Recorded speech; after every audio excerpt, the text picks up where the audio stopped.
time for the Revelstoke Mayor Report with Mayor Gary Sulz. Good morning, Gary. Good morning, Shaun. How are you? I'm good. Yourself? I'm doing excellent. And it was supposed to be sunny today and this weekend. Yep. And it's a little gray right now. Yep. It's supposed to rain tomorrow. So Sunday's supposed to be good. So happy Father's Day while I'm thinking of it. Oh, yeah. I totally forgot. All right. We get to see Papa Rob today for the first time in months. Awesome. Yeah. Just to come up and enjoy some camping in the rain. Oh, cool. So, Gary, we got some exciting news in town, right? We got a new crosswalk. We have a new crosswalk, a very colorful crosswalk. I think it's going to be just the bee's knees, don't you? It's wonderful. The kids are going to love it, too. Oh, absolutely. It's a colorful crosswalk. Yeah, no, it's great. As our staff were doing it yesterday, and I just a shout out to Joel and Tony as they were doing the crosswalk yesterday. All positive comments as they were doing it, and they were never heard of. Actually, they were beaming. So it's wonderful. So the idea of the crosswalk is to talk about inclusivity and those of the gay persuasion, but also from my perspective, it's more about inclusivity for everyone, no matter what their race, religion, sexual orientation, doesn't matter. And so it's good to see. It was a council member that brought it to the council table last fall, and it's come to fruition. So it's great. I think Nelson has one. I know Nakusp has one. And when I was in Golden last, I took Jack to the park down at the school, in the school sector, and they had one. I didn't know they had one because it was down by the school. Yeah. So here now we've kind of caught up. Yeah, fun. Yeah, that's good. So what other exciting things that are happening in our own backyard? Well, I want to just talk about a couple of things. But first off, let's talk about the ambulance station and the paramedics and whatnot. Seems to be the news across British Columbia. The ambulance or BC Emergency Health Services has decided to go to a schedule on call for all paramedics in smaller communities. So there'll be 90 communities affected across British Columbia, including Revelstoke, which means currently we have 24-hour on-call staff in our ambulance station. So 24 hours a day, there's 2 ambulance paramedics there to respond to calls, and within 90 seconds, they are out the door and doing their job.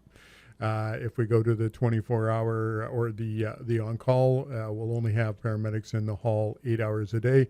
The other 16 hours, they will be on call, and they will be at home or doing their business or wherever in the community. That means it'll take some time from them to get to wherever they are to the ambulance station, which could be up to 15 or 20 minutes before that ambulance rolls. That's sketchy. That is sketchy, especially, we're on the Trans-Canada Highway. I think the average calls we had last year were upwards of 800 calls. So that's a lot of smokes. That's a lot of calls. So it definitely a concern for me. I've spoken with a number of people over this. I spoke with our MLA. He's working with, trying to work with Mr. Dix, our health minister. Okay, because I had a chat with Mayor O'Zooston Golden, and he brought it up because he works as one, Yep. and he was like, some things are happening. I don't even know if I should bring it up. I'm like, okay, so we didn't chat about it. That makes some sense. Yep. Okay, yeah, So- that's not, wow. Okay. Yeah. Okay. So I'm definitely, we're not going to let it slide. We're going to talk to both the union, the ambulance union, and get their take on it. And so fortunately, What was the purpose of this? Well, I think they want to Cost? get more. Costs. They want to get more paramedics out into the field. So going to this thing would bring 3 more paramedics into Revelstoke. They're going to pay them $2 an hour for when they're on call, and then they're $15 an hour or whatever when they get called out. My question is, how are they going to even afford to buy a house or live in a house or pay rent or anything on that sort of thing? It doesn't seem to work for Revelstoke. So I'm going to be talking to the union rep, which is Troy Clifford, and Troy has a connection to Revelstoke. He was actually born and raised here, and so I'll be talking to him later today, get his intake on this sort of stuff, but also we want to talk to the health minister. And again, a decision made in a big city where things roll in a different way, right? Yeah, there was absolutely no consultation with us, and it was just a decision made, and let's go forward with it.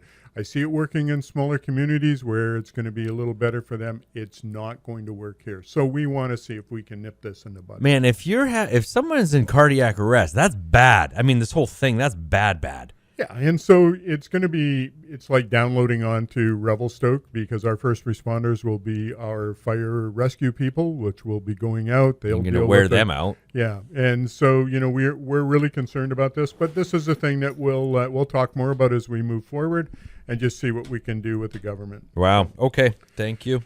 A couple things that came up yesterday. Talk Revelstoke. Our annual report is on there now, so people can make comments up till 10 a.m. on June 21st if they have any concerns about the annual report. Our property taxes are due again July 2nd, just to let everyone know. Our intention with City Hall is to go back to full hours, and we hope to start that next week, which means 8:30 to 4:30. Right now we're 10 to 3, so our intention with the rollout of the vaccines and the safety and whatnot in the community right now. So we'll try to go back to full hours. And just with the OCP and Talk Revelstoke, the community conversations, everything's kind of meshing as one. Yesterday I heard somebody saying, well, you've got conversation here, conversation there. It's all going to be moved together. So when someone's doing a survey and asking questions of the community, note that will play into the other conversations that are going on, so that it's not done in a silo. Everybody's working together to get that information across. How are the job interviews going for CAO? Well, I think they're going well. I don't know where we're at with status or the closing date, but I think we're close to that. So once we know more and see that, we'll actually make some decisions. Thanks, Gary. All right, thanks.